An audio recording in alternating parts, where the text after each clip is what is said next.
Hey, Caleb, welcome back to the podcast. Thanks for joining me. Howdy, Kyle. Thanks for having me. So since we've last talked, or since you were last on the podcast, and you were on one of the earlier podcasts, I think I can't even remember which episode. It was like 3 or something like that. That's what I was thinking. Yeah, something like that.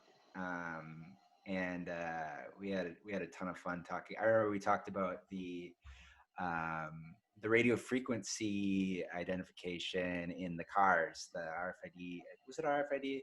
Um, With yeah. Like breaking into cars with SDR.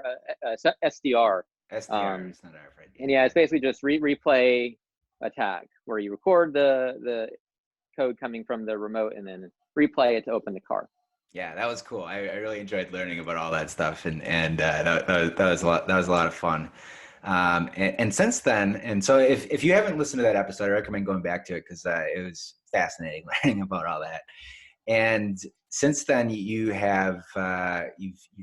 packed up and moved to Georgia, and we were talking a little bit about that before we started recording. I'm like, no, save it for the podcast. Let's talk about it then. So I wanted to hear a little bit about your decision to move to Georgia, why you'd want to leave a snowy, wintry wonderland, Wisconsin, and go down to Georgia, and how that's played out for you.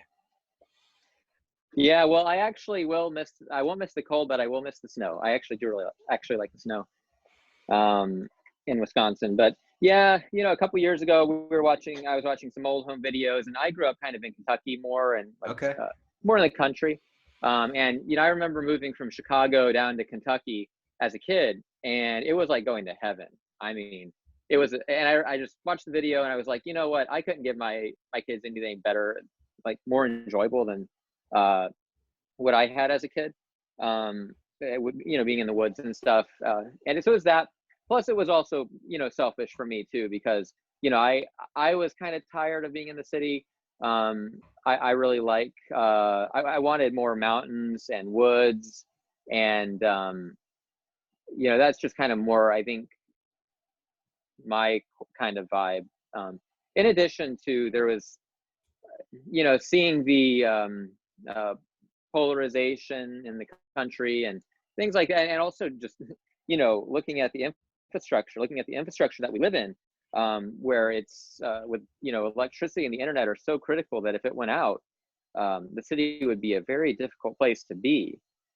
So that's kind of the main reasons for moving. Gotcha. So you grew up in the out in the country. Yeah, I mean, a little bit of both. We moved back more into the city when I was probably like 14 or something like that. So I was out in the country for, maybe 5 years or a little more, less, something like that. Cool. And so how's it been? As we're recording this, you're out in your you have a horse stable on the property, and you kind of you're doing it from this space to get a little bit of privacy and not have a bunch of kids trying to beg you for your attention while we're doing the podcast, but it's also making for a pretty cool, unique podcast. So tell me about this stable you got on the property. Oh yeah.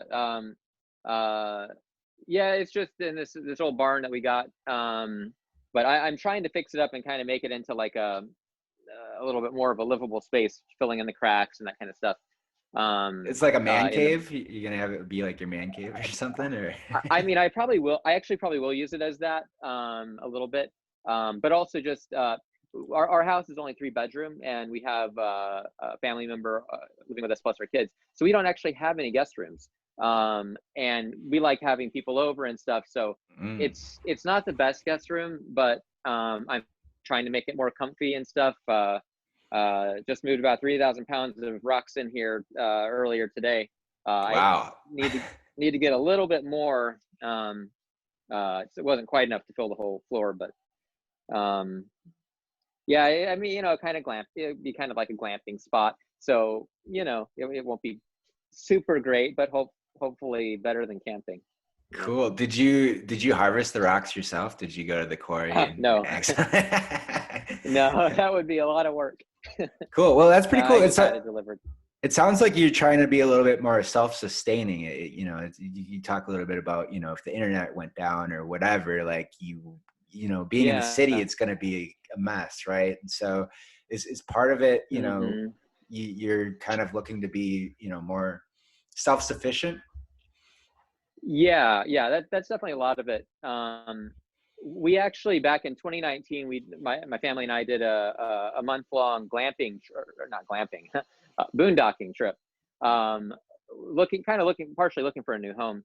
Um, but it's kind of amazing when you do like when you're boondocking, you're just out in the woods. We didn't have a camper or anything. We were tent camping and all that. Oh, wow. But my wife, Whitney, she wanted a hot shot. Having a nice warm shower was a non-negotiable for her. So we had a little setup where like I tap a creek and that kind of stuff, and use a propane heater, and I got a little gas generator so I could pump water, get hot shower, and then you have something to wash your hands with.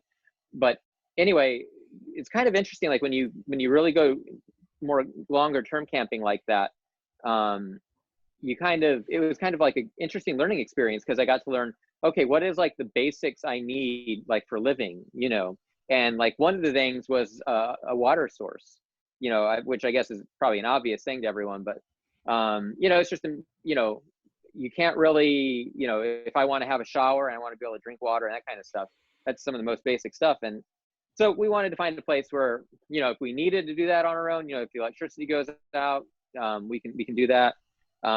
We can get water at least. I think that's an important thing, probably a good thing for people to have in mind wherever they're at, really. Like if, obviously the electricity keeps running, or the water keeps getting pumped, usually I think without electricity, but at least for a period of time with the water towers. But at some point I figure it would probably run out. And so yeah, that was definitely one thing. And just being able to grow our own food a little bit, we're wanting to do that. So just have some of the basics. It's kind of amazing, as a culture we've become so efficient, and we outsource more and more stuff that people have historically done. And living is very, you see some of those like settlers and what they went through. It's like living is very difficult, but so much of it's been outsourced for us. But now we don't have hardly any of these very, very basic living skills, like getting water and getting food and building shelter. And so I'm wanting to get more of that kind of stuff. And, I want my kids to be able to get a little bit more of that kind of understanding, and, That's just in awesome. case. Yeah, I think survival skills are probably one of the most important skills to have, and it's like, most people don't know them at all, right? And Yeah. I think it's funny that you mentioned that about the showers. There's a trip that my wife and we take with a couple of our friends every year. We take a week and we started it 3 years ago. We went to the Boundary Waters 3 years ago. Then we went to the Apostle Islands, and then last year we went to Sylvania.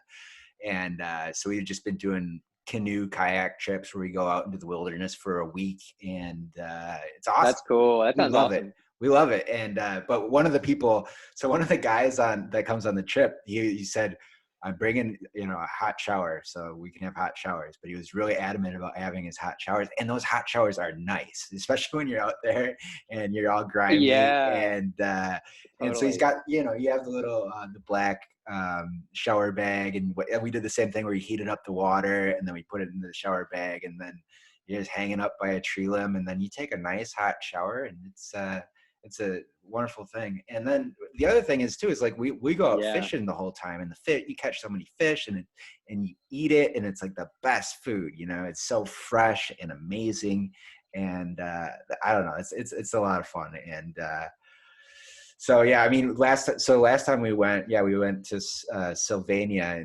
in July, and I was like, Where's Sylvania? Sylvania is in the UP in Michigan. It's Okay. like right over the border of Wisconsin, and it's like sort of like a mini Boundary Waters. So there's like, I don't know, maybe 8 lakes, Gotcha. maybe more, but I think we paddled like 8 lakes, and you portage between them and all that kind of stuff. And I remember saying, like, because we were in the midst of COVID and everything, And I'm like, if we get out and there's a civil war going on, we're just going to come right back in, right, guys? And that's like, that's our Yeah, there plan, you right? go. We're just going to come back here and we're going to hang out. And so there, fortunately, there wasn't a civil war when we got out. So, but you know, and I think it's interesting. You're thinking about those things. Like if the grid goes down, what do we do? You know, and Right. it's you know, what's your plan B? And you got a good one. I got a well, we got a spot up north. That's our plan B. But you know, that's There you go. it's a interesting thing to be thinking about. Well, even if you're in the city, when I was in Milwaukee, actually, me and one of my neighbors, you know, we had plans for, you know, just in case things went down. You know, I had a well. You know, we could have manually gotten water if the electricity went out, or used a generator to get water. You know, that kind of stuff. So You had a well at it's your a good thing to space? think about. Yeah, it was like a really old house, and it amazingly had a well. We were like one of the only wells anywhere around. Like, yeah. Did you drink out of the well, or were you attached to the city water? We had both, Oh, but okay. I mean, I could drink out of the well though. You had to go and get it tested for bacteria and that kind of stuff. Hmm. So it was drinkable. That's cool. That's I love that space, and I love, you know, you invited me and some other guys to do this. We did some some painting at your house, and that was a blast. Yeah, I had so much fun doing that, and I'm not much of an artist, but it was fun to just like you know, just paint some stuff and see what comes out, you know. And I wound yeah, up yeah. painting something I that was liked like your painting too. I remember. it was like it was like an eye, it was like a maze, it was like a compass, it was like all of these kind of things combined in it. And it was a weird thing that just came out of me that I wasn't really consciously thinking about. But that was a really unique experience. I enjoyed that quite a bit. Yeah, yeah. No, that was a good time. It's fun to just do art, even if you're not super good at it. It's just, I think it's healthy. You got to let that heart have its play. Yeah, absolutely. And have you still been painting? Have you been doing a lot of painting? I was just telling a friend earlier today, I'm not painting it like in probably a good 9 months or something. I got a friend coming over to visit sometime soon. We're definitely doing a painting party, you know.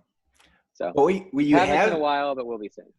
what you have been doing is the math art, which I've been loving. All of the fractal art that you've been doing, you know, using fractal equations in Python. And can you tell me a little bit about how you started doing that and what that process is like?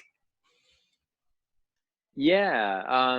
Yeah. I mean, I was actually thinking about how did I get to doing this stuff the other day, and I was like, okay, I guess it started in high school when when I first saw a graphing calculator, and I was like, oh, you can draw with math. That's super cool. Um, and you know, you don't have to be perfect at drawing in a circle. You can just write the equation, and it draws a circle for you. On the old Um, TI-85 calculators or whatever those were. yeah, the TI 83, 89, that kind of stuff. Yeah, I remember just being fascinated by that, and you know, um, and a couple years ago, I actually wrote my own graphing tool. It's actually no one knows about it. It's on GitHub. It's called Truthy Graph, I think, or Truthy Graph. It's either Truthy Graph or Truthy Graphy. But it's a very simple graphing program. It's just in your web browser, so you can even try it, Kyle. Yeah, I'm definitely going to check It, it out, and I'll put it in the show notes when I find it. So if anyone else wants to check it out, there should be a link in the show notes, so you can check it Yeah, out. actually, little cryptography thing. The default equation that's graphed on it is one of the elliptic curve cryptography equations. Hmm. I think actually, oh yeah, that's right. I think at the time I was doing some research into elliptic curve cryptography for work, and I was like, okay, how does this stuff work? And I kind of got into this bit of a rabbit hole where I'm looking into it, and I'm like graphing the equation, and I think I wanted a prettier way to graph it or something like that. And so I wrote this little tool called Truthy Graph, and like I said, it's on GitHub, and it's on GitHub, and it's also hosted on GitHub Pages. So I think the URL is truthygraph.github.io. If I remember right, that's what truthygraph.github.io. But anyway, what most graphs do is, if you're on a TI-89 calculator or whatever, and you graph, x equals y squared, or sorry, y equals x squared. and you get a parabola shape. You know, well, what it's showing you there is where there is zero error, there's the left and right side of the equations are precisely the same, right? You know, so y equals x squared, it draws a line where, you know, at 0, 0, y equals x squared, because 0 equals 0 squared, you know, and on up the graph. But what Truthy Graph does is it shows you a gradient, and it shows you basically as the error gets away from, most graphs show you only where the error in the equation, in the size of the equation is 0. Truthy Graph shows you, it colors it for you, so you actually see the error, not just the black and white of where it's true and false. True, you know, it's showing you, I don't know if that makes sense, but it ends up creating all these pretty gradients and that kind of stuff. So in the case of y equals x squared, what would it show? Would it show you where would it color in where y doesn't equal x squared? Yeah. And it basically like the line will be brighter wherever they are equal, but it'll be dimmer and dimmer the less true the equation is till it fades out, basically. And you can kind of adjust. You can adjust how much of the error to show, basically, and stuff. Anyway, so that's kind of a cool little tool. But I kind of, well, then I got into like the SDR radio hacking stuff. And so I was learning about like waves and more math for that kind of stuff. And so basically I pivoted, this art stuff was kind of pivoting from the math stuff I played around with the radio stuff into the visual space. So I was basically using a lot of like similar math that I was using for like hacking, you know, cars with radio waves, and just showing that same math visually. So some of it, or some of the same basic kinds of math, especially like wave. I do a lot of waves. It's kind of funny, like waves are this like weird pet topic of mine. My wife said I should write a kid's book about waves, but anyway. Do it. Yeah. You should totally do it. So what's your favorite wave? Are you a sine wave kind of guy? I mean, I just generally like, yeah, I like sine waves. They just show up everywhere. You know, that's a lot of what I use. And yeah, so, you know, with the art stuff, you're asking about that. You know, I basically paint with these different equations. So I'll generate these natural patterns, like what you might see if you drop, you like the wave patterns you get with ripples. If you like drop a stone in like a pond or something like that, you get these ripple patterns. And you can also get really beautiful wave interference patterns if you have more than one kind of oscillator going on. So you know, some things I might show you, know, like one of my art things was like if you drop 6 equally sized stones in water, the wave interference pattern that it creates would be pretty much exactly what the math is showing. So it's kind of showing you like reality. Oh wow! It's actually it's like I basically choose the colors, but all of the structure pretty much comes from just very direct mathematics reality. And I call it God's art because I'm outsourcing all of the structure, you know, to the rules that he wrote or whatever. Yeah, wow, that's fascinating. So you're just taking, you know, the rules that govern the universe and making a visual representation of it. Yeah, exactly. Wow. And so where can people find the art that you've been making? Because it's really cool. It's amazing. Yeah, thanks, Kyle. Yeah, it's my website is gods.art, so gods.art. It's this new .art domain name, which I think is kind of cool. But anyway, if you look there, I actually need to update my website again. But yeah, it's there, and then it's also got a link. I've been doing like tapestries and pillows and oh really blankets and stuff. Yeah, there's this cool website. Actually, probably a lot of people would find this interesting. It's called Society 6. Have you ever heard of that? I have not. No. It's like this cool website where if you can just upload any arbitrary image, and you can make all these different products out of it. So you can Wow. make tapestries, for example. You can make custom pillows. If I had them around, I would show you. But uh, but yeah, So- you can make a bunch of stuff just by uploading an image. So I upload my stuff there. So you can get, you can get the leggings made. You can get like pillowcases. It's That's really cool. awesome. You shower curtains. It's actually kind of a cool product idea, service offering.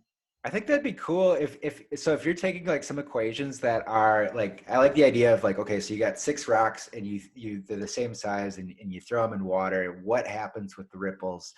If you could tell Mm-hmm. that story, I like the idea of, because your wife was saying you should write a book. Well, what if you made a book of like, a story of like these things happen and here's the visual representation of it. That'd be kind Oh of, yeah, that would be cool. that'd be a cool little kids Hmm. book or coffee table book, or, that'd be Yeah, awesome. I love that. that would be cool. That would be cool. I hadn't thought about putting them together actually. That's a good idea. Yeah, you can, We'll make see. make a little story with it, and yeah, that sounds. I would definitely get one for my coffee table. That's for sure. So Yeah, yeah, yeah. Good point. there's that. So Yeah, thanks yeah, for the idea. yeah, cool. So let's see here. Yeah, we talked about a little bit about Georgia, a little bit about art. Is there anything else you want to talk about, or or should we wrap this up? Let me think. I guess one thing that comes to mind is I just want to maybe this is, I guess, is a message of peace. I see so much polarization right now in the country and probably the world too. And thing is, though, I feel like you got media that tends to show the extremes. There's a selection bias going on where the people who are the most extreme are the ones that you see and hear. Yeah. But most people, I think, are like a lot more chill, and people just need to listen to each other, respect each other. Everyone does bad stuff. You don't have to hate people. Don't be a hypocrite. You do bad stuff too. Let's just love everyone and be peaceful and stop with the polarization. Yeah, I love that That message, and I think social media has really polarized us too. You see, like, what people pay attention to is the most extreme thing, so they get more Yeah, attention on yeah, YouTube, on Facebook, on Twitter. Where people are, and so we have this distorted, vision of what reality is, because of these algorithms that are literally reprogramming us, right? So yeah, I yeah, guess that's another good reason to disconnect, and it helps you sink into peace, right? Is I think we're connected to these devices that are literally reprogramming our brains to get glued to the yeah, outrage. Then that's what we get. And so it's yeah. I don't know how we undo that other than making a conscious decision to put down the devices and enjoy nature, right? So I don't Yeah, know. well, and talk to people in person too, right? Like, That too, I mean, yes. just that's one thing where there's I've got a lot of friends who, like, on Facebook, where if I didn't know them in person, I would like probably I would have hated them. Like if I Right. only knew them based on their online exchanges. But like in person, they're actually really pleasant people. So it's really strange. It's almost like it brings out the worst in some people. Yeah, and it's easier to do it behind a computer where you're typing. Like if you're actually in front of people, Yeah. you don't want to be I mean, most people aren't assholes. Like. Hmm. But yeah, there's something about doing it from behind the keyboard or behind the screen, and it's I guess, yeah, easy. It does bring out the worst in people sometimes. I guess it almost you don't see them as people, or there's some kind of weird thing where maybe it's harder to see people as people when you don't see them in person or something. Um, like when you're driving in cars, people have road rage because there's a person in there, but like you almost forget or something. Yeah, that's a good point. Yeah, yeah, it's like they're just some asshole, right? They're not a Hmm. person. It's like, Hmm. what are you doing? Yeah. Um, Peace. I love it. So yeah, Peace, y'all. be kind to each other. That's one of my intentions for the new year. I don't make New Year's resolutions. I make intentions. And one of my intentions is to be kind to people. So I like just that. trying to be kind. Yep. So Amen, brother. all right, man. Well, thank you so much, Caleb, for taking the time. And everyone check out Caleb's artwork on gods.art. Is that right? Yep, you got it. And Yeah, thanks, Kyle, for having me on. It was fun time. and look for the coffee table art book coming out in 2021. No, I don't know, but You never know. it'll come someday. All right. Thanks, Caleb. All right, yeah, thanks, Kyle.